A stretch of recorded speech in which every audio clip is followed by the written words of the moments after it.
You have mentioned that ocean bee can improve palatability in swine feed, which in result an improved feed intake in piglets. Can you further give us some explanation on this? Piglets, like most young mammalians, including human infants, love actually sweet taste and privilege feed with sweet taste, while they totally dislike a bitter taste. However, research and practical experience have shown that an optimal feed intake can only be achieved if sweetness is associated in feed with acidulation. Sugar acidulation has proven to be a very effective gustatory adaptation to achieve an optimal feed intake in piglets. Indeed, paradoxically to what many people believe, an excess of sugar or sweetness can negatively impact the feed intake because of a saturation of the taste buds. Acidulation, by triggering salivation and the washing up actually of the taste buds by saliva, can restore the taste preference and an optimal feed consumption. And here, let me illustrate these points. Human infants, little boys, little girls, they crave for sour candies, what we call sweeties, and not for sugar stones. They never ask you sugar, and they can easily swallow a whole pack of candies because actually of this citric acid within the candy, stimulating the salivation, washing up the taste buds, and then they can take more sugar. And I have brought here, today, a bowl of sugar and a spoon. And you love sugar. And if I ask you, however, to eat that whole bowl of sugar, it's going to take you a long, long time because you are going to saturate your taste buds. It's not easy and it will take a long time. But if at the same time, or after, you take actually the sugar, you take a spoonful, and then after that you bite, the lemon. The lemon is going to trigger, the relief of saliva from the parotid gland and the submaxillary gland. And this saliva is going to wash up the taste buds.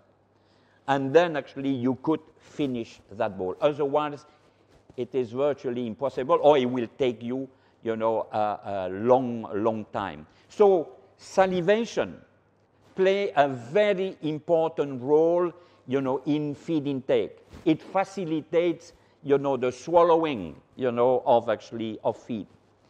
And ocean pea, with a pH of 2.9 to 3.1, so let's say 3, acidity in the feed, together with the acidulation, can, improve the palatability of the feed and actually result in an improved feed intake. The feed intake is conditioned by environmental conditions, temperature, humidity, many other factors, but mostly, the palatability of the feed. And, this palatability of the feed, specifically for piglets, is actually driven by sweetness. I would say we can call it sugar, and in association with acidity, and, ocean pea can bring that acidity and therefore potentiate the feed intake in piglets. Dr. Guillaume, can you tell us now if ocean peas can be used as a top protein on swine feed? Ocean pea has been designed to be incorporated in feed, which is now most of the time pelletized, presented in a pellet form. Ocean pea is presented in a meal form, in a meal physical form. Therefore, ocean pea has an excellent mixability, you know, with feed in a meal form. But whenever, you know, spread actually top dressing on the feed, pelleted feed, one should ensure, you know, an even distribution of ocean pea over the feed, and as well the recycling of the leftover feed from one meal, you know, to the other, to avoid wastages by particle size segregation. If we have actually pellets and we have actually powder, you know, the powder may well be segregated and finish at the bottom of the trough. What we do then is actually we recollect the leftover whenever we give actually, you know, some more feed, so that we avoid, you know, segregation or the wastages that may well be induced by, you know, particle size segregation. Dr. Ki-young, you have been already told many questions and answers, and time has come to this strict conclusion. In brief, what is the value of ocean pea?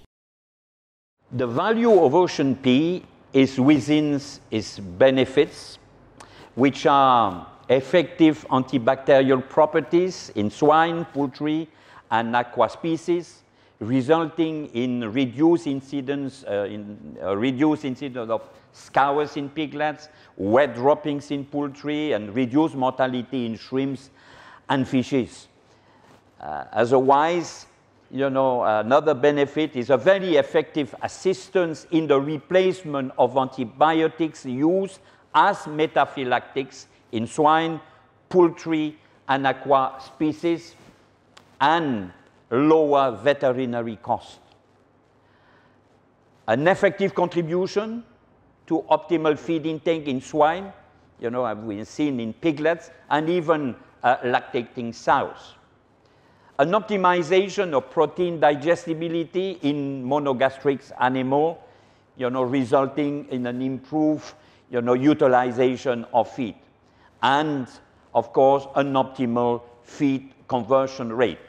So all these benefits can be summarized into, you know, an optimal cost-effective growth with an optimal health.